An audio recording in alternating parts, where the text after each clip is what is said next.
과학계는 물질이 가장 작은 입자를 찾고 우주의 경계를 밝히려고 한다. 하지만 위의 주장이 사실이라면 과학계는 영원히 꿈을 이루지 못할 것이다. 양자계를 아무리 깊이 파고들고 드넓은 우주를 아무리 멀리 탐험하더라도 무엇인가가 존재한다는 기대를 품고 바라보는 우리의 행위는 우리가 볼 무엇인가를 창조해버린다. 참여하는 우주는 정확히 어떤 우주일까? 우리 의식이 정말 우주의 변화를 가한다면 실제로 세상을 얼마나 바꿀 수 있는 것일까? 그 대답은 놀랍기 그지없다. 단순히 네빌이라고 알려진 바베이도스의 20세기 신비주의자는 꿈과 상상을 현실로 만드는 우리의 능력을 가장 잘 묘사한 사람이 아닐까 싶다. 그는 수많은 책과 강연에서 디바인 매트릭스의 다양한 가능성을 탐험하는 위대한 비결을 단순하면서도 직설적으로 설명했다.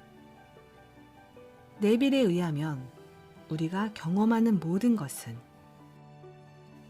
즉 우리에게 일어나는 일이나 우리가 하는 일 모두는 절대적으로 우리 의식의 결과물이다. 이러한 이해를 기초로 하여 상상력의 힘을 발휘한다면 얼마든지 기적을 일으킬 수 있다. 디바인 매트릭스는 우주 전체를 담는 그릇이자 우리 의식으로 빚어진 그릇이기에 이 그릇 밖에서는 그 어떤 일도 일어날 수 없다. 하지만 달리 생각하기가 얼마나 쉽단 말인가. 뉴욕과 워싱턴에서 9.11 테러가 발생한 직후 사람들은 한결같이 물었다. 그들은 우리에게 왜 이런 짓을 하는 겁니까? 우리가 그들에게 무슨 짓을 했기에? 우리는 우리와 그들이라는 관점에서 세상을 보는, 시대를 살고 있으며 좋은 사람들에게 어떻게 나쁜 일이 일어날 수 있는지 의아해한다. 우주 만물을 잇는 단일한 에너지장이 존재하며 디바인 매트릭스가 실험을 통해 알려진 방식으로 작동하는 것이 모두 사실이라면 그들과 우리는 나뉠 수 없으며 모두 우리이다. 우리에게 미워하고 두려워하라고 가르치는 국가 지도자에서부터 우리의 영혼을 울리며 사랑을 불러일으키는 타국의 사람들에 이르기까지 우리 모두는 상상할 수도 없을 만큼 긴밀히 이어져 있다. 이처럼 우리를 하나로 만드는 의식의 장이 우리의 현실을 만들어간다. 치유든 고통이든 평화든 전쟁이든 우리 모두가 다 함께 창조해내는 것이다. 이는 새로운 과학이 우리에게 제시하는 여러 의미들 중 가장 이해하기 힘든 것이다. 하지만 이는 또한 우리의 더없는 치유와 생존의 원천이 될 수 있는 것이기도 하다. 네빌의 글은 행복과 불행에 대한 외부적 이유를 찾는 것이 우리 세계관의 가장 큰 문제임을 일깨워준다. 하루하루의 사건에는 확실히 원인이 있지만 이는 그 순간과는 아무 관련도 없는 시간과 공간에서 비롯된 것으로 보인다. 네빌은 우리와 세계의 관계에 있어 가장 큰 수수께끼의 핵심을 간파한다. 인간의 가장 큰 착각은 자기 자신의 의식 외에 다른 원인이 있다는 확신이다. 이게 무슨 의미일까? 이는 참여하는 우주에서의 삶에 대해 이야기할 때면 자연스레 제기되는 실제적 의문이다. 우리에게 우리 삶과 세계를 실제로 변화시킬 힘이 과연 얼마나 있느냐고 묻는다면 그 대답은 간단하다. 이러한 능력은 의식의 힘을 어떻게 사용하고 어디에 집중하느냐에 따라 달라진다.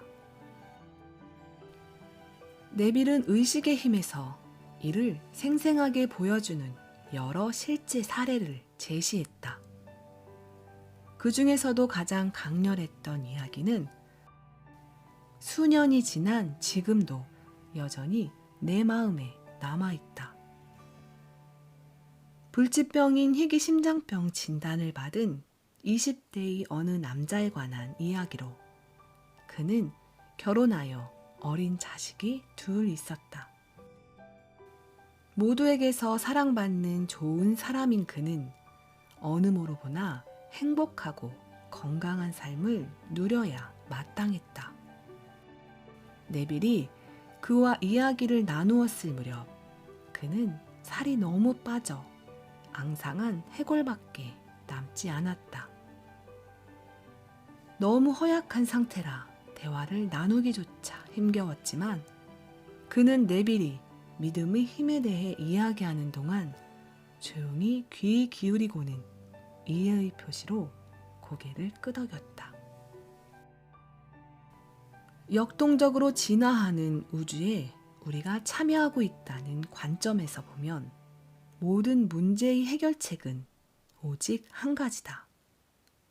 나 자신의 태도와 의식을 변화시키는 것이다. 네빌은 이러한 사고방식에 따라 그에게 물었다. 이미 치유가 시작된 것이 느껴지냐고. 시인 윌리엄 블레이크가 말했듯 상상력과 현실 사이에는 아주 미묘한 선이 있을 뿐이다. 블레이크의 다음 시는 이 세계가 현실의 보다 깊은 차원에서 일어나는 사건의 투영이라는 물리학자 데이비드 봄의 생각과 유사하다. 인간은 곧 상상력이다. 내가 바라보는 모든 것은 밖에 있는 듯하나 안에 있고 너희 상상 속에서 인간의 세계는 한낱 그림자일지니. 상상 속에서의 창조에 의식적으로 집중함으로써 우리는 비현실과 현실의 장벽을 허물고 상상을 현실로 만들 수 있다. 네빌은 새 친구가 새로운 사고방식을 받아들이도록 돕기 위해 자신이 어떤 말을 했는지 단 한 문장으로 설명했다. 불치병 말기의 환자가 기적적으로 치유되었다는 사실에 너무도 놀라운 나머지 2번, 3번 재확인하며 이건 기적이야, 기적 이라고 중얼거리는 의사의 모습을 상상하라고 권했다. 내가 왜 이 이야기를 하는지 벌써 눈치챘을 것이다. 그 사람은 회복했다. 몇 달 후 네빌은 그가 기적적으로 치유되었다는 소식을 전하는 편지를 받았다. 훗날 네빌과 다시 만났을 때 그는 건강을 완전히 되찾아 가족과 함께 행복한 삶을 누리고 있었다. 그 사람이 밝힌 비결은 바로 네빌과 만난 후 단순히 회복을 빌기보다는 이미 회복되어 건강하다는 가정하에 생활한 것이었다. 바로 여기에 우리의 마음속 깊은 꿈을 일상의 현실로 만드는 비결이 놓여 있다. 소원은 이미 이루어졌고 꿈은 이미 현실이 되었으며 기도는 이미 답을 받았다고 느끼는 것이다. 이렇게 함으로써 우리는 휠러가 참여하는 우주라고 말한 것에 적극적으로 동참할 수 있는 것이다.